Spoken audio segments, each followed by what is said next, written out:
What's going on YouTube? It's Pico.Blurred back again with another video.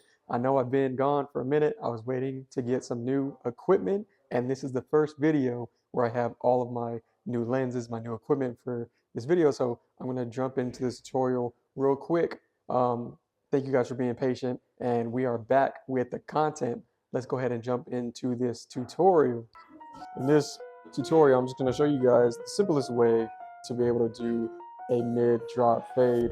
Obviously you can see that he's already cut on the bottom here, a little bit tapered out, but that's no worries. We can go ahead and match everything as we go into this fade. I want to show you guys the simplest way.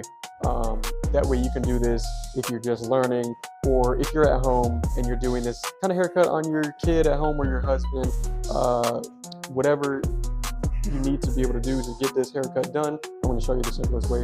So let's go ahead and grab our tools. I'm just going to comb out everything, making sure that the hair is laying down nicely and in the direction that it is growing. The worst thing that you can do when you're cutting hair is cutting against a way that the hair naturally wants to grow. I'm trying to comb it against the direction. You're not going to get a good quality haircut out of the tools that you're using. It's just not going to go well for you. So make sure that you have a comb or you have a brush handy, so you can always, as you're going along, brushing down, combing down the hair.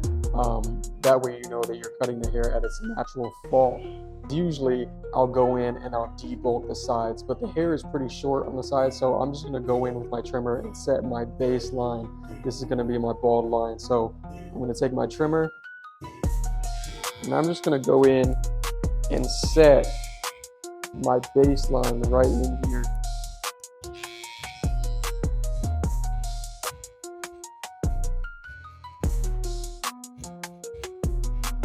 And again, this is going to be a mid drop. So as I go down towards the back of his head, I'm going to be dropping my line. That way I can keep hair in this general area. This is called his occipital region. That's where it sticks out the most in the back, and I want to create shape along that, so I'm dropping it in the back, preserving this area so I can have bulk above the occipital bone. So again, I'm going in, I'm just setting in my initial bald guideline, because this is going to be a bald fade. And it is a little bit hard to get that done, especially if you're keeping it this low. It's a little bit difficult to do this on a mannequin because obviously you can't move his ear. So I'm just doing the best I can, making sure that this step is generally pretty clean. And so once I have in this line that I just set in, I'm going to clear out all the bulk. So I'm going to come back underneath and I'm just going to make everything under that first guideline bald. Right? And so now we just set in our base line that we're going to be fading off of. And the way that I like to fade is I like to do my fade in sections. So I'll create guidelines in the haircut there, just so I know that where I'm fading, I know that I'm not going any higher than that, and I'm staying in organized areas. I find that easier for me, especially for beginners, if they can have a set guideline where they can see where they're blending. I think it makes it easier. So again, I'm going to take my clipper now, right, and I'm going to set it all the way open. That means that I'm cutting the least amount of hair off. If I have it closed, I'm cutting the most amount of hair. If I have it open, which is all the way down, I'm going to cut it the least amount of hair. So again, I'm going to follow this shape that I set in with my initial bald line, and I'm going to go up a good amount just so it can give me space to be able to get a good blend going. So again, I'm going to start over here and I'm going to clear out some bulk, going up about an inch. Again, I'm still following that same guideline because you want to be consistent. If I put in my initial bald line, drops, and then I just decide that I'm going to go across, you're going to change the look of your fade, and you don't want to do that. You want the fade to look consistent. So the direction that you put in your guidelines, you want to follow that same guideline, same direction all the way throughout your fade. So there I set about an inch, guideline, and now it's time to take it out. The way I like to take it out is I like to start at the top of my guideline and work my way down until that line is blended out. So I'm gonna start open. I'm gonna click it one notch because my clipper has click lever on it. So each lever it'll click. So I'm gonna click one notch closed, and I'm gonna go right under where I left off. So I'm coming here right under, using my corners, trying to flick out because I don't want to create another harsh guideline right there, right? I don't want to end up pushing past this line. This line that I set in on my guideline, I'm not going to go any past that because then you're going to change the way your fade looks. So I'm always staying under this guideline, not going past it. So any fading that I do is going to be under that. I'm not going past that line. So again, I click one, and I'm just making sure that everything under that line I attack. Then I'm going to click it one more time. We're halfway, and I'm just going to go down a little bit farther than I was. You're kind of stair stepping at this point, so I'm dropping down little by little and closing my lever as I go down, right? So I'm going to go ahead. Again, I got this area where I wanted it. I'm going to click one more notch, go right under that. And really, you'll be able to see, so our bald line that we set in and this guideline, you'll be able to see this line start to soften and start to disappear. That's all we're doing when we're fading, when we're blending. We're trying to soften any guidelines that we set in. So as I go down, I'm hitting any hairs that I need to, taking out any spots, any lines of demarcation that I see. And now we're all the way closed. All the way closed. Especially if you set your clippers correctly, you should be able to take out that trimmer line no problem. It gets a little bit difficult if your trimmers are zero gapped. I set all my tools so my clipper has no problem getting out my trimmer line. If you need to, you can set in this bald line with your clipper, and you know that your clipper is going to be able to take out a clipper because that's what you set it in with. So the way my tools are set up, I don't worry about leaving a line at the bottom with my trimmers because I know that my clipper is going to be able to get that out. So all right, you guys see that panel? It's all blended out. There's not a line anymore. It's all softened out. So now next step is to set in my next guideline. And what I'm going to do is use my number one guard. Right, I slap on my number one guard right here so you guys can see. And what I'm gonna do is I'm gonna start open. I always start open because I can always take off more hair. I can't put it back on. So to be safe, I'm always gonna start open and close as I need. So again, I'm following that same shape. I'm gonna go in here again about an inch. I wanna give myself room to be able to get a really gradient blend. So I'm gonna go in here again. And I'm setting it about an inch, following that same shape as I go down. And you can even use your comb right here to push the hair down and feed it through your clipper guards. That's why we always have a comb or a brush in our hands. It's gonna make it easier for us to feed the hair through our guards and everything like that. So right there. And you guys kind of notice that as I'm setting in this guideline particularly, I don't want to make it harder for myself going up into this bolt. So I'm kind of flicking out as I get towards the top of that, just so I don't create a super harsh guideline. So again, I'm going up, making sure everything, and I go over a couple passes, making sure everything is at that number one open length. And now we set in our guideline. Now it's time to take that out. And the way I like to take out this guideline, I like to drop down to my half guard and blend that out.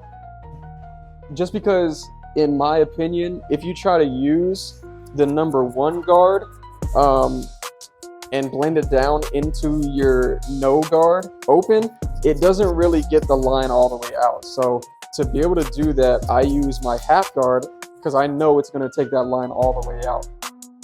And again, like I said, so I have my half guard on right now, and I always start open towards the top of my guideline, and as I go down, I'm clicking each notch. And here you guys can see that I'm gonna click each notch as I go down. So I'm starting open towards the top and just trying to soften that line, because you guys can see there's a line here where we left off on that number one guideline. So I'm gonna close it, I'm gonna open it all the way, and just make sure that I don't go past that guideline that I just set in with my 1.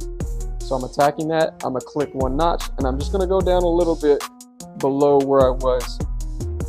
As you click close, you want to drop down, because if I have it all the way closed and I'm all the way up here, that means I just brought the fade higher than I wanted to.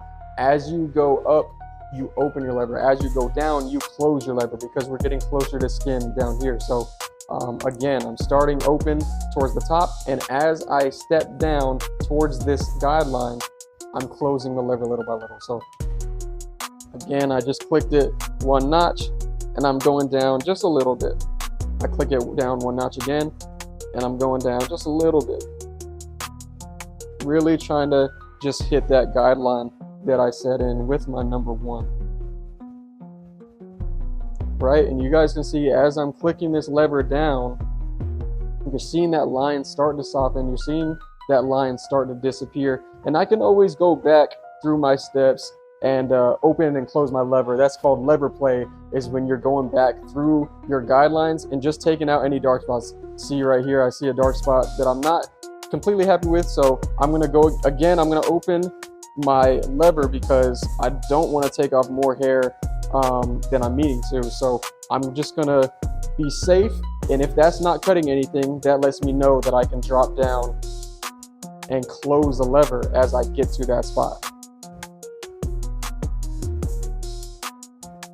Right, so I just took out, I softened that up, and it's not going to be 100% on mannequin hair, because mannequin hair isn't like actual hair. It doesn't grow out of your scalp the same way that human hair does. But what we can do is just make sure that it looks uniform as best as we can on a mannequin.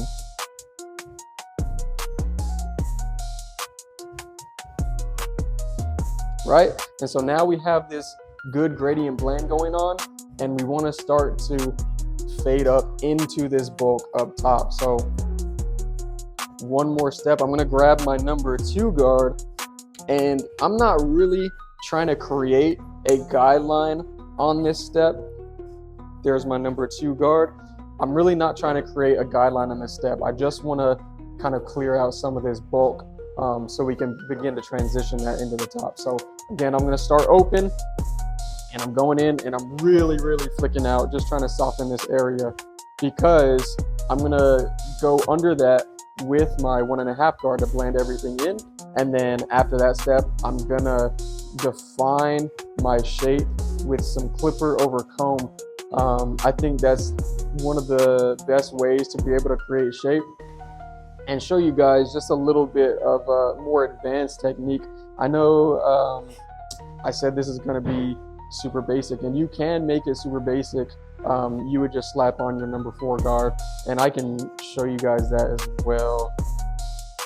But to be able to create the best shape, I believe that clipper over comb is the best way to be able to do that. So that's what I'm going to show you on this for my more advanced people watching the video.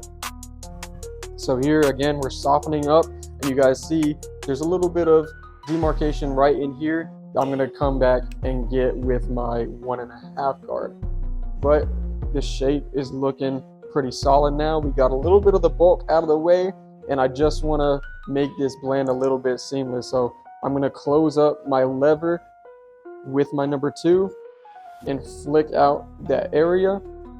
And anything that this number 2 doesn't get out, I can always drop down to my 1.5 guard and just soften that using lever play. Again, I'm starting open, I'm hitting any dark spots underneath that number 2 where I left off,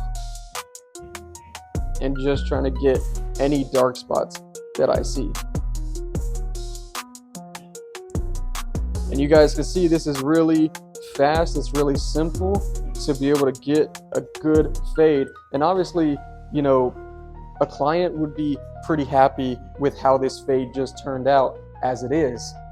Me being, you know, more advanced, more particular about my haircuts, I'm gonna go back and just detail and make sure that it's exactly how I want it, because that's what's gonna set you apart from everybody else. You know, they could let their client leave out like this and not, you know, give it that extra sauce, extra flavor. I like to, you know, go all out on my haircuts and bring it to that next level, and that's really what's gonna set me apart and what keeps my clients coming back to my chair. So again, I'm using lever play, trying to hit any dark spots, making sure this blend looks really gradient. Right, and I'm even gonna drop down to my half guard again, because I see a little bit of dark marks in this one guard area. So I'm gonna go back through my steps, and this is just detailing at this point, making sure that that blend looks as gradient as possible.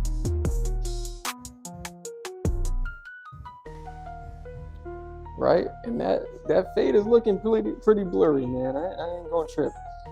The blend is looking pretty gradient. And so now to finish up this shape, I'm not going to touch the top in this video. You guys can check out any of my other tutorials where I break down how to do shear work on the top. This one, I just wanted to show you guys the most simple way to get a good blend for your at-home clients, or if you're just learning how to cut hair. This is the simplest way I can explain how to do a haircut, because you saw it go from all this bulk and now we got a fade going. So I'm gonna take my comb and do this clipper over comb, and I'm gonna bring it in and I'm gonna tilt out, because I want to keep some darkness up here. I just want to blend and create shape as we go up. So I'm taking it out and I'm just knocking off any hairs that are sticking past my comb. And that's really, I really want to create a square shape here, because I want to keep bulk, I want to keep darkness. I just want to redefine the shape and make sure that it has a good shape going up. A good square shape. And I say square because if you really want a masculine haircut, it's all about shapes, and the most masculine shape is a square, harsh angles, harsh corners. And so you guys can see right here, and I'm even gonna show you guys the front angle and make sure we have a good shape on this, a nice square shape. I'm gonna turn them to the side so you guys can see the shape that we just created. And it's a little difficult right here because there's some hair missing right there. It's a little bit patchy right there. So again, I'm just redefining that shape, making sure I come off square, everything's square as I go up, getting any bulk that's hanging over that side blend. And so right here, I see a little bit of bulk. I can always come in with my clipper over comb, hit the corners, lighten some of the areas of it, right? And now we got a really gradient blend, and I'm gonna show the front so you guys can see that kind of square shape that I'm talking about. So I'm gonna rotate them along this way, right? And you guys see this this kind of blend going on right there. But yeah, that's the blend for you guys. Hope you guys enjoyed the video. If you have any questions about my fading technique, feel free to drop in the comments, and I'd love to answer you guys. Check out my other tutorials if you haven't already, but this is a mid-drop fade tutorial. Nice, simple, and easy. I'll catch you guys on the next video. It's been Pico.Blurred. Thank you guys for tuning in. I'll catch you guys on the next one. Oh my god, is that Pico.Blurred?